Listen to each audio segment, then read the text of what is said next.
Danny Elegante from A Plus College Ready, here to walk through the Unit 1 practice problems for AP Chemistry. In the document, you'll see that you have all the multiple choice questions, which could be converted by you to an open-ended question. So feel free to use these questions as you see fit, sometimes multiple choice, sometimes just give them the STEM. You'll notice that some of them need a calculator and some of them just involve mental math. Mental math is a skill that you need to build in your students from day one. So if we look at number 1, it's a very long question, as many of the AP exam questions are these days. Basically, though, it's just asking you to convert 1,300 grams of titanium to moles of titanium. And so we just look up the molar mass on the periodic table, and that is 47.87 grams, and we just change grams to moles. You'll also notice that there are two answers very similar in the multiple choice, 27.16 moles and 27 moles. This is a question that asks the student to find the correct number of sig figs in this question, and the correct answer would be 27 moles. If we look at number 2 is just a percent by mass problem. So they just want to know in the molecule ibuprofen what percent of it is carbon. So all we have to do is take the mass of the carbon times 13, because there's 13 of them, divide it by the total mass, and we get a mass of 156.13 grams of carbon over a total mass of 206.31, leading us to 75.6%. Number 3 is an empirical formula problem. For empirical formulas, we just change percent to grams, grams to moles, and then we divide through by the smallest number of moles, giving us 2 lithiums, 1 carbon, and 3 oxygens, and then we write the empirical formula Li2CO3. Number 4 is a question about redox reactions. The oxidation state or number of any element all by itself is 0. So magnesium here is going to be 0, the nitrogen is also going to be 0, but over on the right hand side, the magnesium will take on a charge of +2, and nitrogen will take on a charge of -3. If you look at the problem, it's saying what element was oxidized. Oxidation means losing electrons. Losing electrons means becoming more positive. So the correct answer was magnesium, because the oxidation number changes from 0 to +2. Unit 2 gets much more depth into assigning oxidation numbers. This is just a simple look at oxidation states at this point. If we go through and look at number 5, number 5 is a limiting reactant problem. You'll notice there's no calculator needed because the number of moles comes to a very nice definite number. You change the grams of nitrogen to moles of nitrogen, the grams of hydrogen to moles of hydrogen. From the balanced equation up top, you can see for us to use 2 moles of nitrogen will require 3 times as many moles of hydrogen. So 6 moles of hydrogen will be used up when we use up all of the nitrogen, leaving us with 1.5 moles remaining. The question asks which one is in excess and how many grams will remain, and the correct answer is D, hydrogen is in excess and 3.03 grams will remain. That's because there's 1.5 moles of hydrogen, and 1.5 moles of hydrogen is 3.03 grams. Number 6 is a percent yield reaction. They give you grams of barium bromide and tell you that 9.5 grams are actually made of the precipitate. The student will need to identify which product is the precipitate, and if they know the simple solubility rules of AP Chemistry, they know that anything with a group 1 ion in it, like sodium, is going to be aqueous. Therefore, the barium phosphate must be the solid. Therefore, we just work from 15.2 grams of barium bromide to moles of barium bromide. Then, using the balanced equation, we go from moles of barium bromide to moles of barium phosphate. And finally, we convert that to grams of barium phosphate, leaving us with a theoretical yield of 55.81 grams. So percent yield is just the 9.5 grams stipulated in the problem divided by the theoretical yield, 55.81 grams, giving us 17%. Number 7 is a thinking question. A hydrate is heated and the water goes off as water vapor. When the results are analyzed, there's less water than what was expected. Which explanation is the best? You'll commonly see this kind of thing on the AP exam. If you look at choice A, some of the CO2 spatters out of the crucible, resulting in a greater mass lost, that would give us a higher percent water than expected because the mass lost would be greater, and it would seem like there was more water lost than there actually was. B, the sample is not heated enough to remove all the water. This is the right answer because if there was still water remaining, it would give us the result of percent water being less than expected. C, the sample is heated too much. The compound decomposes into a salt and a nonmetal oxide. That nonmetal oxide will be a gas, and that gas will leave.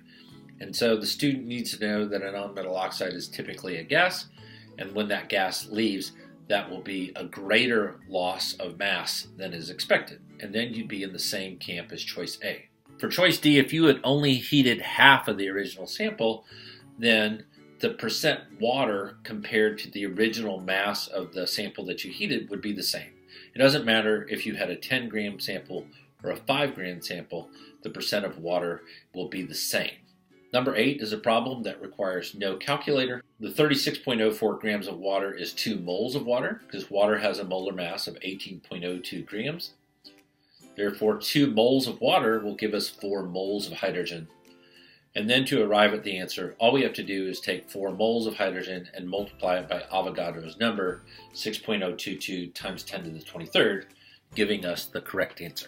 Number 9 is both a limiting reactant problem and a percent yield problem. Students don't really need a calculator for this one because the numbers come out to nice round numbers. 20 grams of calcium is 0.500 moles. There are 2 techniques to solving this problem.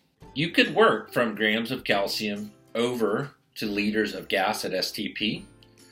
You could work from grams of water to liters of gas at STP. And then you would pick the smaller answer. Turns out both numbers, both the calcium and the water, give us 11.2 liters. The other technique is to use what's called a Rice table. You'll see this in equilibrium problems in AP, and some students just find it easier to do limiting reactant problems with Rice tables in stoichiometry. So I'm just going to show you this one briefly. I would show both techniques to my classes and let them pick the one that's easiest and best for them. R stands for reaction, so you have to have a balanced equation. You change everything to moles, so I stands for initial number of moles, so we have 0.5 moles of calcium, 1 mole of water, and 0 of the product in the very beginning because no reaction has occurred. The change, the minus x, minus 2x, plus x, and plus x, that comes from the coefficients of the balanced equation and reflects the fact that the products are being made and the reactants are being used up. E means at the end how much is there, so it is what you started with, the 0.5 minus the change, so 0.5 minus x. The water is 1 minus 2x. The calcium hydroxide is x and the water is x. If you look at the values of the calcium and the water, you can see that all of the calcium is going to be used up and all of the water is going to be used up. Therefore, you really don't have a limiting reactant, and you can show that half a mole of hydrogen gets made. And when you have half a mole of hydrogen, half a mole is 11.2 liters. So you take the amount stipulated in the problem, 10 liters was made, divided by the 11.2 liters theoretical yield from the stoichiometry, and you get 89.3%. Number 10 is a question that asks students to think about the law of conservation of mass in a reaction and how that might change. This is a good problem to get your students to walk by and explain not what the right answer is, but why each wrong answer is wrong. So that's what I'll do in this screencast. If you look at A, no mass will be gained or lost because you're forming a precipitate that falls to the bottom. If you look at choice C, magnesium will react with oxygen in the air, actually causing an increase in mass. If you look at choice D, you're just neutralizing an acid with a base. There's no gas or anything like that made, so the mass would not change. Only in B do you see a gas being made, and since it's an open beaker, that hydrogen gas will go into the atmosphere, showing a drop in mass. Number 11 asks the students to think about in a reaction between sodium carbonate and barium chloride, who will be the precipitate? The solubility rule for AP Chem is very, very simple. Typically that the group 1 metals are soluble. So that means that the sodium chloride is going to be soluble, whereas the barium carbonate will form a precipitate. Since the barium carbonate is the precipitate, that means the sodium ions and the chloride ions are going to be spectator ions. Choice A would not be right because they are not going to stick together and form those molecules. They dissociate in solution. B cannot be right because the barium ions and carbonate ions actually join together to form that precipitate. C is the correct answer, and D is not the right answer because a barium ion in water will not cause the water molecules to pull apart. The barium ions will just be surrounded by water molecules, and the carbonate ions will be surrounded by water molecules. Number 12 asks the students to think about Avogadro's law. If you have 4 times the number of nitrogen molecules compared to the oxygen molecules, that means there will be more collisions of nitrogen molecules with a container compared to the oxygen. Therefore, nitrogen will cause there to be more pressure. Choice B, while true, the nitrogen molecules will be going slightly faster than the oxygen molecules, it doesn't create more pressure. Pressure is a function of how much kinetic energy does the molecule have. And if they're at the same temperature, then they have the same kinetic energy. Molar mass of the gas does not cause a difference in pressure. Pressure is totally dependent on how many molecules and what their average kinetic energy is. D would only be true if there were equal numbers of nitrogen and oxygen molecules in the container. Number 13 is a combined gas law problem. So the temperature is going to be held constant, so we just need P1V1 equals P2V2. There's no calculator needed for this because the volume is getting cut by a factor of 6.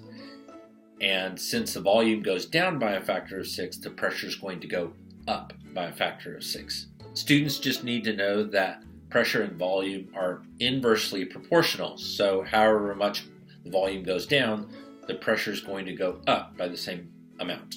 Number 14 is a common problem seen in the multiple choice section of the AP exam. There are 3 gases. One of them is oxygen, one of them is neon, and one of them is argon. The temperature of all 3 gases is the same in the container. So which one is neon, which one is oxygen, and which one is argon?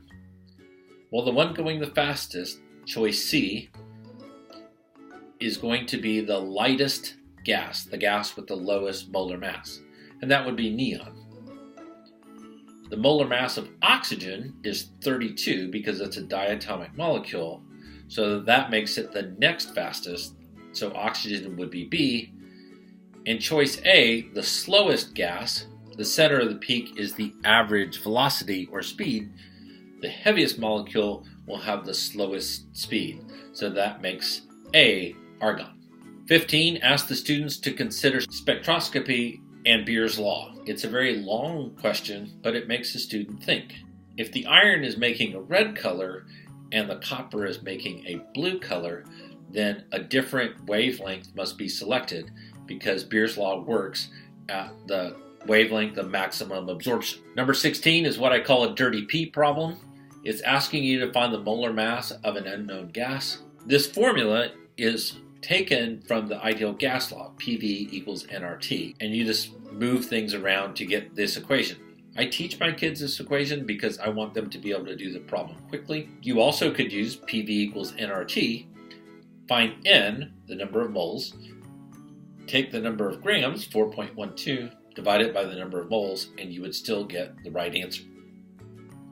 Key things here are changing the temperature in Celsius to Kelvin and making sure that the R value, 62.4, matches the pressure units given to you in the problem. One thing to note, this G mole to the negative 1 power is something commonly seen on AP exams. No one likes to type fractions, so in order to save themselves typing fractions, they'll oftentimes write grams per mole as G mole to the negative 1 power. Making a dilution of a solution. The stock solution is 8 molar, you need to make a liter of a 2 molar solution. So when you do the math for the dilution, you see that you need 0.250 liters of the concentrate.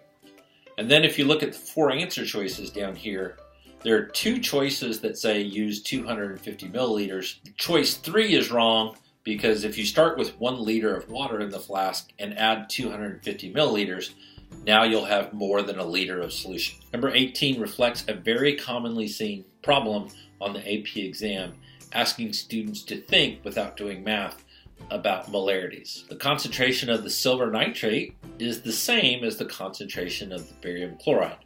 But when barium chloride dissolves, as shown in this equation, you get 2 chloride ions for every 1 barium chloride. Since there's 2 chlorides, that means you need half the amount of the silver nitrate.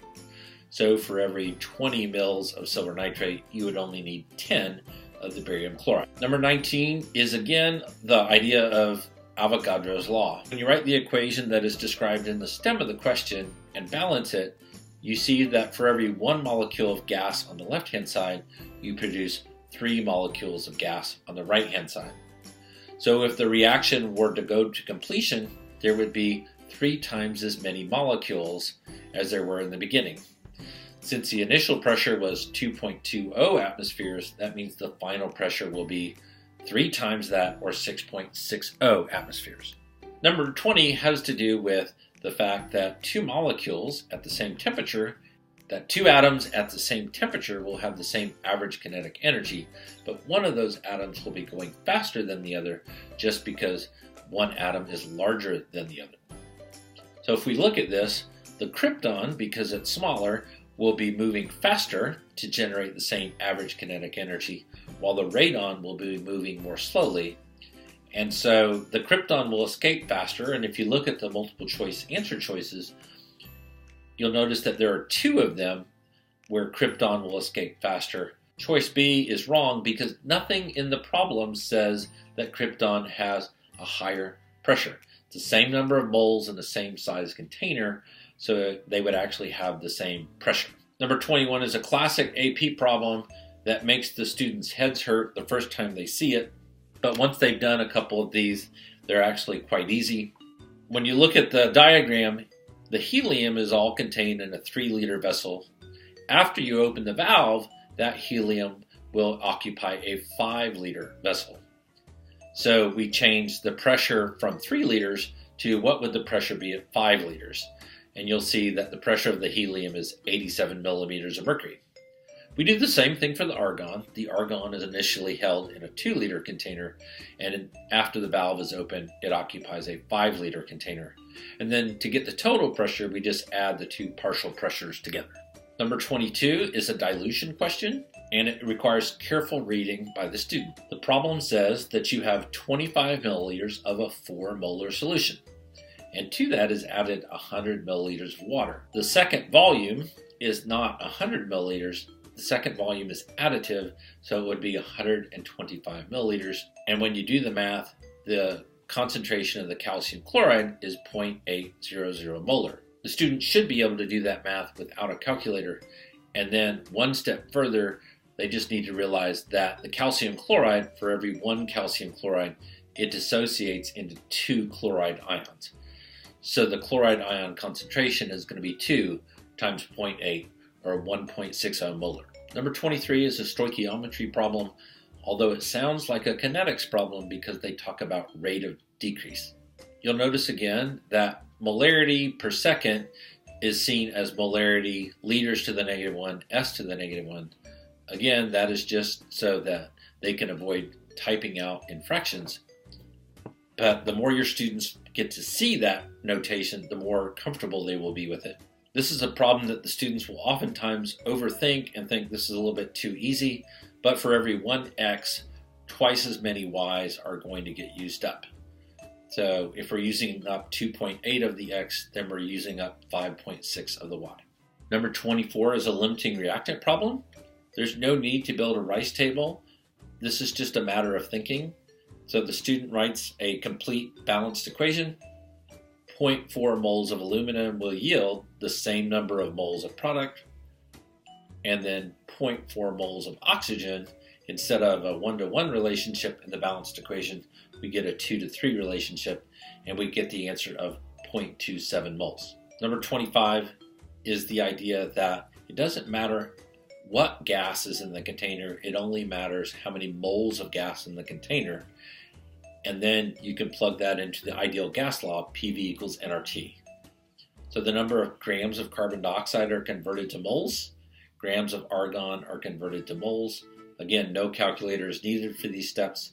You then plug in the total number of moles of gas into PV equals nRT, making sure that the R unit is correct for atmospheres and making sure that the temperature is converted to Kelvin, and the answer of 3.43 atmospheres is found. Number 26 is just a percent yield problem.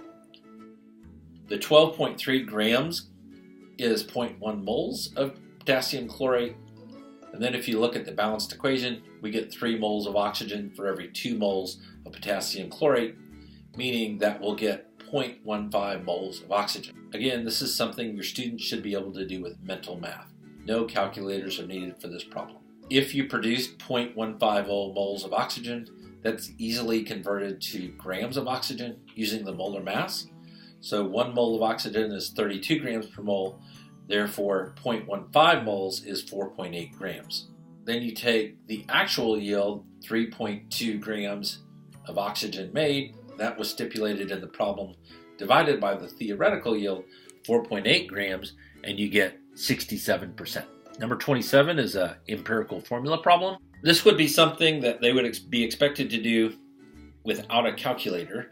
The 3.21 grams is 0.1 moles. That one's pretty easy because we know the molar mass of sulfur is 32 grams per mole. Fluorine, on the other hand, is slightly tricky. Fluorine's molar mass is 19. So 11.4 divided by 19 comes out to be 0.6. But the students won't necessarily be able to do that math in their head.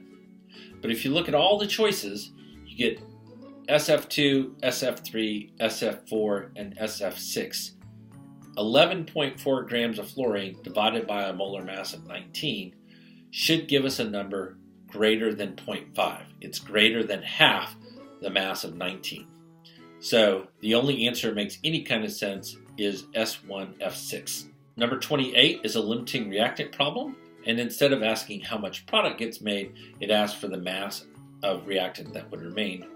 This is a good time to show your students, once again, that there's 2 different methods of doing this. Find the limiting reactant. Once you find the limiting reactant, work it to grams of the excess reactant, or you can show them using a rice table. So again, in a rice table, under the I, the initial, you drop in moles of each thing. There'd be 0 water made in the very, very beginning. The minus 2x comes from the fact that the hydrogen is going to go down, and it's going to go down by a factor of 2 because that's what the balanced equation says, whereas the oxygen will only go down by 1x. And so you have 0.4 minus 2x and 0.15 minus x at the very, very end. It should be easy to see that the oxygen is going to run out first, because when we use up all the oxygen, we will only have used up 0.3 of the hydrogen.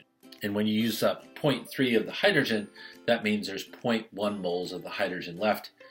0.1 moles of hydrogen is 0.2 grams. Number 29 is an example of stoichiometry by particulate diagram. If we look at the box of the initial reactants and the balanced equation, when we use up 1 nitrogen molecule, that will use up 3 hydrogen molecules. And when you use up 3 hydrogen molecules, that means you'll make 2 molecules of ammonia by the balanced equation, and you'll also have 2 molecules of nitrogen left over. After that, it's just a situation of, in A, B, C, D, which one shows that to be true. It's also a good exercise to have your students go through and say why each wrong answer is wrong. In choice A, we have a real problem because atoms are disappearing. We don't have the same number of atoms that we started with. In choice B, we're not forming NH3, we're forming hydrogen as a little dot in the middle surrounded by 3 nitrogens. So instead of NH3, we actually have H3N. In choice C, we have nitrogen atoms that disappear and hydrogen as the leftovers, which doesn't work, which leaves us with choice D. And finally, number 30, students need to be able to write net ionic equations. Usually on the AP exam, it's not so much done from scratch, but they have to be able to pick it out. Sometimes in the FRQ it's there. I would recommend that you give your students this a couple times, maybe on one day as write the net ionic equation. On another day, give them the multiple choice answers, and they have to describe why each multiple choice answer is wrong. In the formation of a precipitate, the precipitate stays together because it's not soluble. And the other trick to this is a weak acid is going to stay together as a molecule of the weak acid. It does not form ions. So choice C is not a good choice. Choice D has the acid still together. The barium hydroxide, which is a strong base, dissociates into ions. However, it's creating barium sulfite not as a precipitate but as separate ions. Choice B is the correct answer because it dissociates the barium hydroxide, keeps the H2SO3 together, and has the barium sulfite as a solid over here. That wraps up these 30 problems. I hope you have success with your students.